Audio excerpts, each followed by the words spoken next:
भाई, अपने जैसा कायर, कमज़ोर, नामर्द, समझौतावादी मुझे मत बनाओ।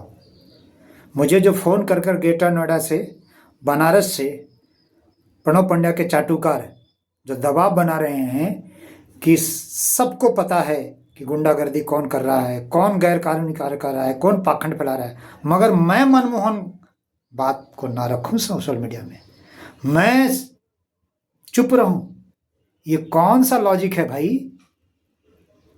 आपने क्या, जब हम लोगों के खिलाफ झूठे मुकदमे हुए और वो असिद्ध हो गया, सुप्रीम कोर्ट ने उसे खारिज कर दिया और अपनी बात मैंने रखी, हम सब ने रखा, अखिलेश जी ने रखा, तो क्या आपने पूछा कि झूठ क्यों फैलाया गया था?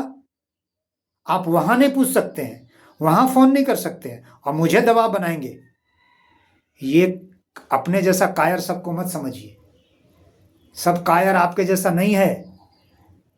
और मुझे पता है, मैं जिसका विरोध कर रहा हूं, मैं जिस संस्था में अपनी पूरी जवानी लगाया हूं, पूरा जीवन लगाया हूं, पूरा परिवार लगाया हूं, तो मुझे पूरा अधिकार है कानूनी दृष्टिकोण से भी सब बात रखने का और पूछने का।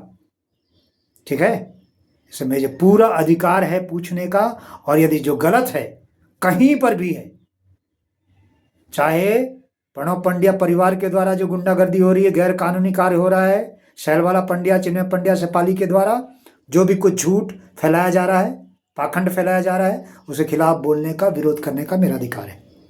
न केवल मैं कर रहा हूं, बल्कि अखिलेश पांडे जी, सुशील उपाध्याय जी, संजय कुमार जी, राजकुमार पांडे जी, प्रताप तोमर जी, ब्रह्मानंद सरस्वती जी, योगेश ब्रह्मचारी जी, हरि सिंह सिद्धार्थ जी, सब लोग बोल रहे हैं, बहुत सारे लोग बोल रहे हैं।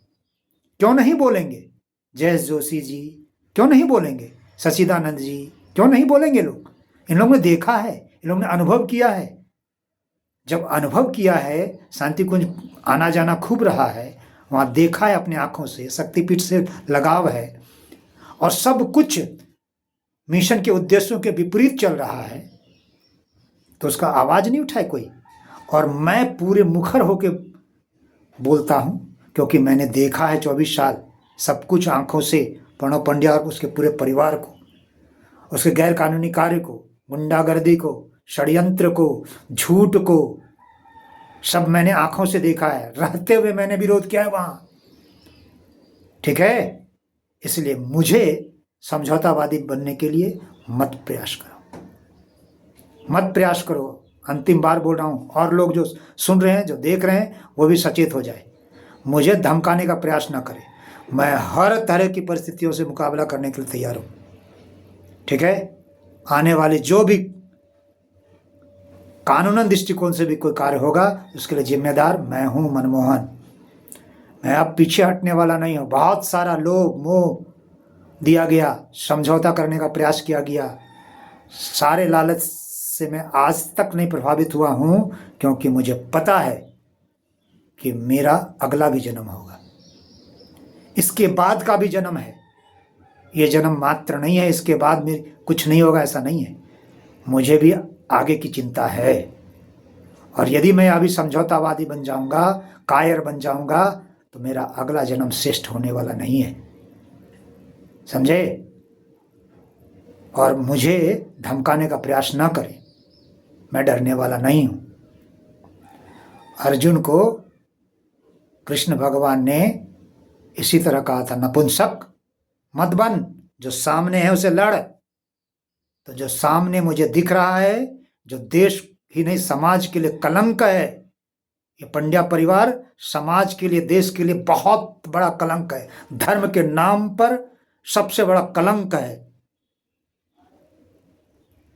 तो इसलिए उनकी सारी वास्तविक स्थिति को समाज तक ले जाने का काम मेरा है, मेरा अधिकार है। और मैं जानता हूं कि बहुत लोग इस बीच, बलराम सिंह परिहार जी के बाद बहुत लोगों ने समझौता किया प्रणव पंड्या के साथ, पैसे की लालच में, आदि आदि के से। जानता हूं, नहीं तो परिहार जी उसी समय उनको नाको चने चबा देते और असलियत ला देते। मगर कुछ लोग समझौता कर लिए, मगर इस बार नहीं हुआ।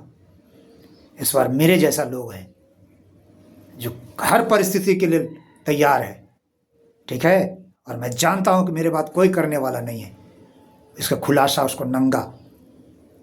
अभी कुछ लोगों का सहयोग मिल रहा है, भविष्य मिले चाहे ना मिले।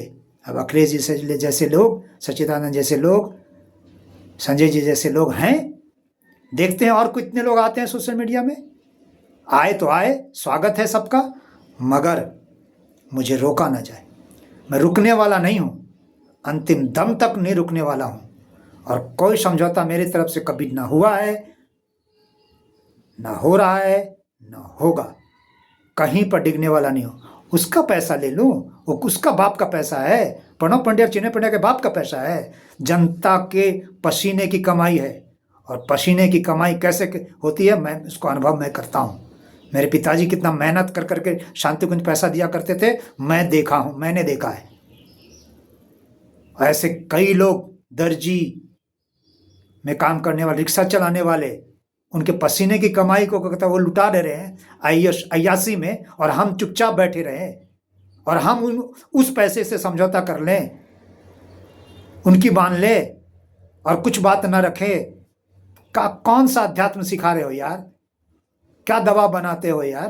क्या पढ़े हो यार? पढ़ा लिखा आदमी ग्रेटर नोएडा से और ये बनारस से फ़ोन कर करके दबाव बना रहा है। दबाव में नहीं आने वाला। सोशल मीडिया की ताकत बहुत मजबूत है। आज बड़े बड़े सरकार हिल जा रहे हैं, प्रधानमंत्री तक को रगड़ दिया जाता है।